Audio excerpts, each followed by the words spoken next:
What is the weirdest advice you have heard that is strangely effective? Make them tell you no. It's great when you're not sure if you should apply for a job, go for a promotion or a raise, or do something you're afraid of. Don't be so worried about getting told no or failing, you'll surprise yourself. One time the guy who came to fix my refrigerator told me if you don't know what to do, drink some water. It's actually surprisingly solid advice. If looking for something in a low-light environment, try to use your peripheral vision. I read about it in an old World War II manual about aerial combat at night. It has something to do with how eyes work.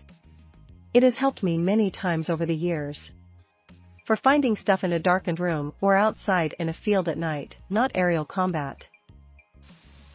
If you need to remember something, write it 3x or say it out loud 3x. Always weird when you repeat something verbally 3x, especially names. Do you understand that if you try to endlessly stack bricks, no matter how perfect you do it, they will fall over? My boss told me this after I burned out. Just says that no matter how well you plan your work, too much is too much. Don't give excuses unless they ask for it. If you are late for work, just say that you are late. Not why you are late. 2 from elderly Southern relatives. 1. Something ain't nothing, taking 5 minutes to work out, clean, work on a big project, etc. is better than 0 minutes. We often think we've got to do 2 hours of rigorous work or it doesn't accomplish anything. 2. Time will pass either way. If you want to work to get better at something, accomplish a long-term goal, or change careers or credentials, don't look at the 2 to 5 years and think you'll be too old. If you're 24 and want to go to college, you'll be 28 in 4 years with or without a degree regardless of what you do in that time. It's only embarrassing if you're embarrassed. The older I get, the more I understand this one. Edit, you guys are awesome. Thank you for the awards and feedback. Anger and remorse are shadow companions, with remorse always a step behind. I took control over my temper issues by reminding me of this one-liner. Hope this works for you, too. Fail quickly, as in, if your plan may not succeed, better to find out next week than next year. Helped me quit a suffocating job and dig into my own business October 10th. If you sit quietly while everyone else fucks up, you're going to win big. John Oliver. I've gotten multiple jobs and school opportunities by just doing my work and not being a loud moron. Don't beat yourself up forever. Beat yourself up once then move on. Mr. Homer Simpson. My mother always said go back to basics whenever I was struggling mentally. I disregarded it for years, but now I live by it. I only utilize this way of living during desperate survival times, but it's amazing advice. If you can't fight the fear, do it scared. Got me through a lot of anxiety. If you want to buy something, wait 24 hours, and if you still want to buy it afterwards, then buy it. This has really cut my impulse buying down and has made saving money extremely easy. People don't always remember what you say, but how you make them feel. When writing an email, leave the recipient field until last.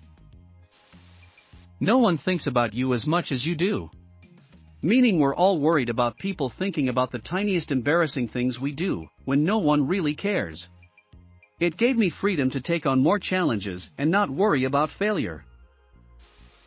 I tell my daughter to add the word yet after anything about lacking something. I don't know how to play this game. Becomes I don't know how to play this game yet. That sort of thing.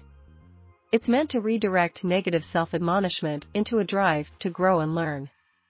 And apparently it's sinking in, because she will say something like, "Ugh, I can't make it up this hill," while we're out bike riding, and then catch me looking at her, give a big eye roll and go, "Yet," in the exact tone you think a teenage girl would use. Then she ends up, sometimes just rage succeeding to prove the point. It's great. She's going to be at least 3 times better than me, low as that bar may be. Do jazz hands in front of wasps and they'll fly away.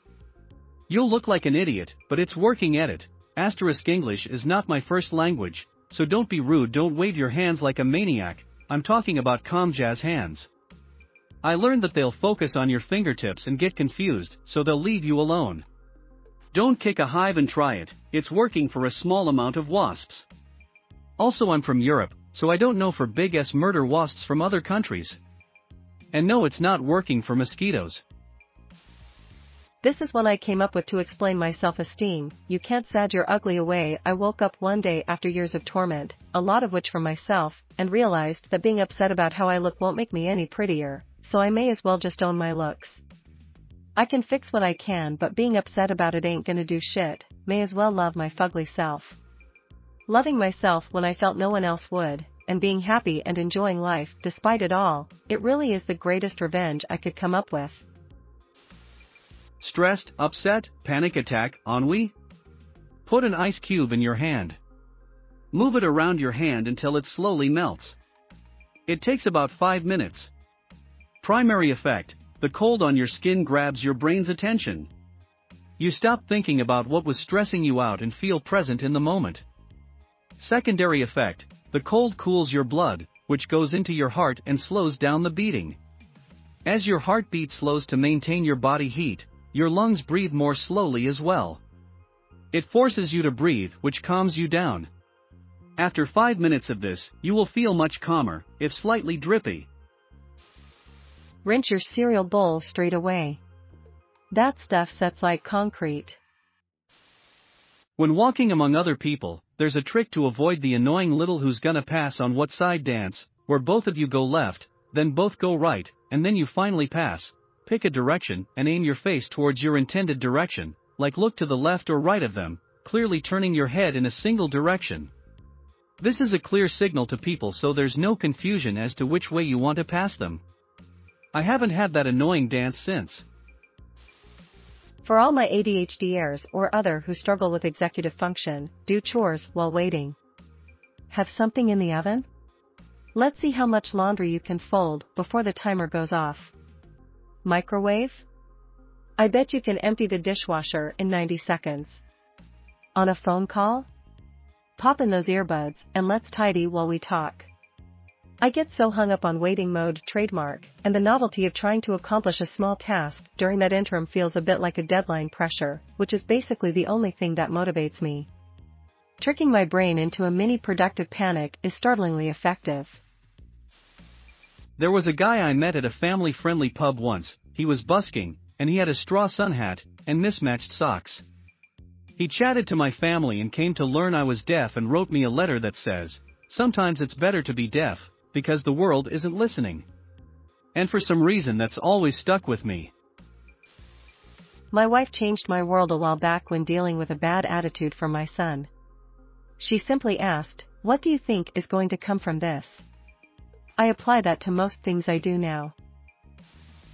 Put a small stool under your feet when pooping, to mimic the natural squatting position. Changed my life, literally. During the first week after my discovery, I had a strong urge to tell all my family and friends about it, but had to restrain myself because of how weird that would sound. So instead I'm sharing this advice with you. Even the people who love you can hold you back. It ain't being nasty, they just don't want to lose you or see you get hurt. They wanted the best for you without realizing their idea of what's best ain't necessarily that. You know, sometimes all you need is 20 seconds of insane courage. Just literally 20 seconds of just embarrassing bravery. And I promise you, something great will come of it. /Benjamin me, we bought a zoo.